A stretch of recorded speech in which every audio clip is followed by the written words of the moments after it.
En el país en los años 70, con el Pacto de Chicoral, en el gobierno de Pastrana, las élites del país tomaron la decisión de parar la tímida reforma agraria que estaba impulsándose por la época. Y con ello, creo yo, ese es el origen principal de que cientos de familias y miles de familias campesinas tuvieron que salir para sobrevivir a colonizar a economías de subsistencia, y eso fue terreno abonado para que el cultivo de la coca se diera en esos territorios.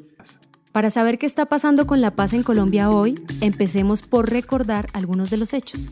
Después de 4 años de negociaciones a finales de 2016, se logró la firma final del acuerdo de paz. Las FARC entregaron las armas y sus integrantes conformaron un partido político. Los excombatientes se situaron en zonas veredales y en los ETCR. Cambiamos de gobierno. Un gobierno para el cual el acuerdo no es tan prioritario. Algunos integrantes de las FARC volvieron a las armas. Algunas partes de la implementación se estancaron y aquí estamos. En fin, con todo lo que ha pasado, ¿cómo nos asegura un pedazo de papel que vamos a tener una paz estable y duradera? El primer desafío es cumplir lo pactado. Es una regla moral. Uno firma un acuerdo para cumplirlo. Uno no puede desarmar una guerrilla para hacerle trampa. El acuerdo nos ha dado una herramienta para acabar no solo con el conflicto, sino con la desigualdad estructural en Colombia. La guerra no nos ha afectado a todos por igual. Recae especialmente sobre las poblaciones más pobres, sobre los pueblos afrocolombianos e indígenas. Se ensaña contra opositores y disidentes. Y afecta de manera particular a las mujeres, la infancia y a los habitantes rurales. Como no se nos puede escapar de las manos esta oportunidad de cambiar el país a través del acuerdo, nos pusimos en la tarea de mirar qué podríamos hacer para desenredar su implementación. Está estancado, sí, pero empecemos por resaltar lo que se está haciendo bien y buscar un enfoque desde y para los territorios que nos permita avanzar. A pesar de que la reforma rural integral, la sustitución de cultivos de uso ilícito, la protección de líderes sociales, entre otros, están estancados, aún podemos trabajar desde lo local. Nivel 3. Local. Hay unas cosas que desde los territorios se pueden hacer. Entonces, esa agenda de paz territorial, digamos, de todas las políticas relacionadas con algunos de los puntos de los planes nacionales de reforma rural integral, temas para propiciar escenarios de participación política, asuntos relacionados con escenarios de planeación participativa, temas también frente a lo de derechos de las víctimas, eso se puede hacer desde lo local. No solamente desde los gobiernos locales, sino desde los escenarios locales donde está, digamos, la potencialidad de la implementación del acuerdo, porque solo un alcalde sin gente le pasa lo mismo que lo que trató de hacer el gobierno nacional. O sea, tiene que haber procesos de movilización donde esa implementación territorial responda a lo que la gente efectivamente entiende que debe ser la paz en los territorios. Ahora que en muchas regiones del país tendremos alcaldes y gobernadores nuevos que le apuesten a la paz, hay 6 puntos fundamentales del acuerdo que se pueden acelerar e impulsar desde lo local. Los avances en el punto 1 de reforma rural integral son mínimos, absolutamente. Porque las líneas gruesas que permiten paz estable y duradera, como por ejemplo el punto 1, el desarrollo rural integral, no han sido siquiera consideradas en la agenda legislativa de este gobierno.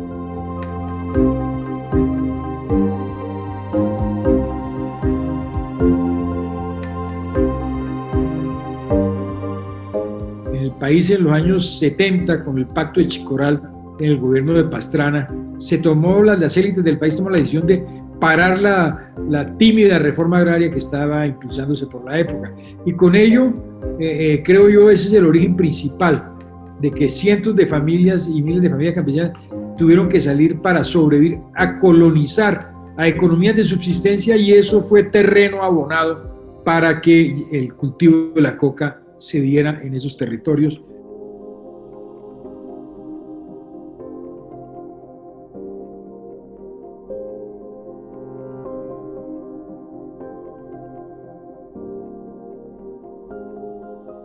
Pero lo sustancial del acuerdo, que es la reforma rural integral, no se ha avanzado, que implica el catastro multipropósito para poder establecer propietarios de la tierra y poder garantizar que toda la oferta pública le pueda llegar a los campesinos. Pues tampoco se ha formalizado la tierra, es decir, no se ha entregado la tierra que quedó establecida en el acuerdo.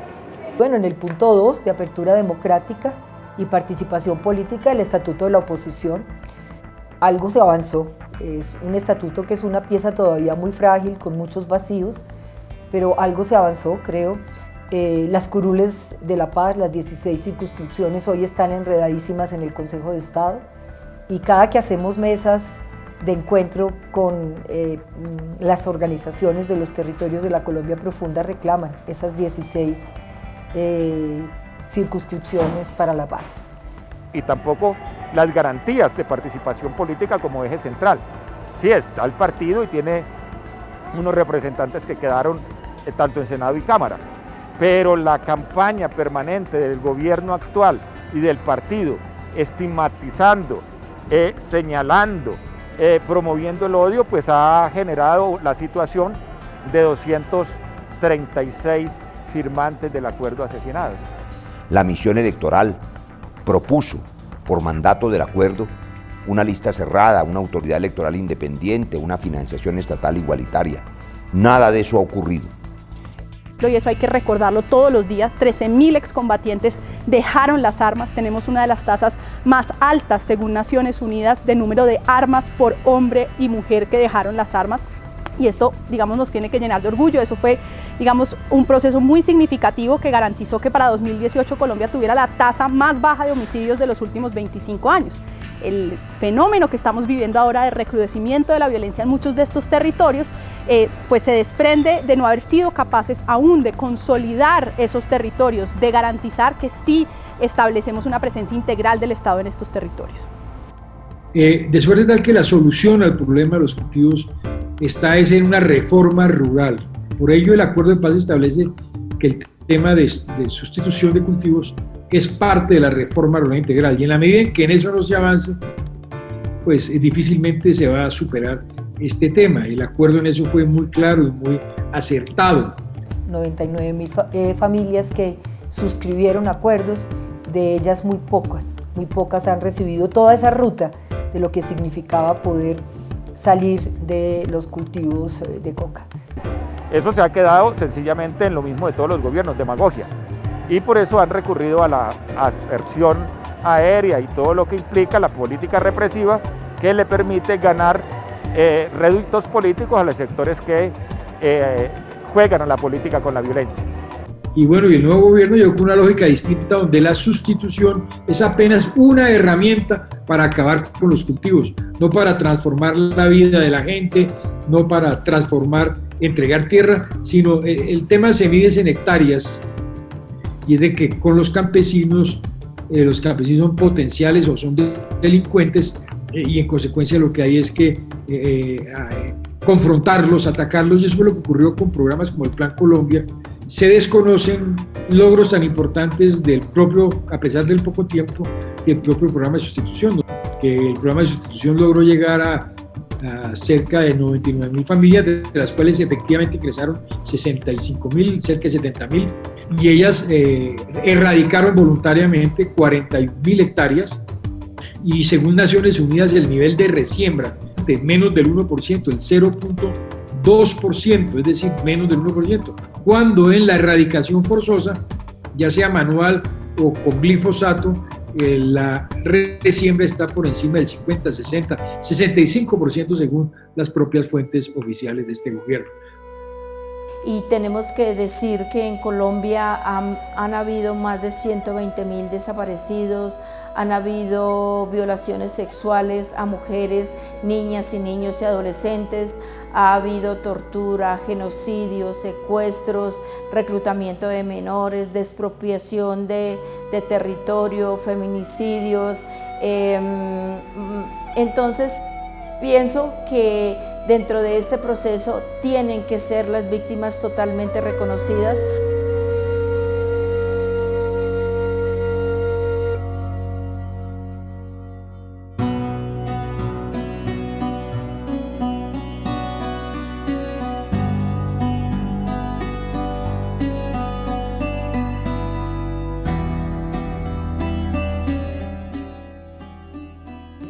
Por lo tanto, sí exigimos que todas las víctimas, absolutamente todas las víctimas, sean totalmente reconocidas como víctimas de un conflicto interno en Colombia por más de 50 años.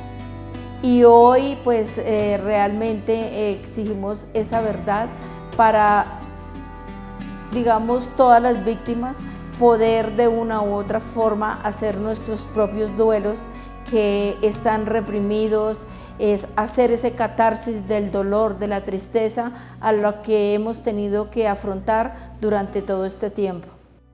Y eso se refleja en que es una implementación más producto de la presión nacional de las comunidades, de los medios de opinión, de los formadores de opinión y de la comunidad internacional, que de una convicción del actual gobierno sobre su necesaria implementación. Decir a nivel internacional que todo está bien, que todo se está implementando, que claro que creen en la paz, pero luego de alguna manera desangrarlo en términos de no darle recursos y de no darle ninguna relevancia política a la implementación. Eso hizo que la comunidad internacional, en mi opinión, se relajara un poco. En parte hay que decirlo, pues porque ser el centro, digamos, de atracción de la comunidad internacional no pasa siempre, pasa pocas veces y muy pocas por razones positivas. Colombia históricamente ha sido conocido mundialmente por, digamos, razones negativas, por el conflicto armado, por el narcotráfico, y por fin, gracias al proceso de paz, estábamos en la lupa de todo el mundo por una noticia positiva. Cuando Colombia entra, digamos, un poco en el fango de haber perdido el plebiscito, de que el siguiente gobierno no estaba de acuerdo, pues el interés de la comunidad internacional, por supuesto, baja, y pues esa es una pérdida para todos los colombianos, independientemente de gobierno. Si se logra hacer una reforma rural integral, si se produce un acceso a la participación política de las comunidades rurales, si se logra hacer que estas comunidades puedan desarrollar su proyecto económico y de vida, pues obviamente queda sin piso la economía del narcotráfico, el autoritarismo y el militarismo, que es el que impera en muchos territorios del país, y quedan sin fundamento los propios grupos armados.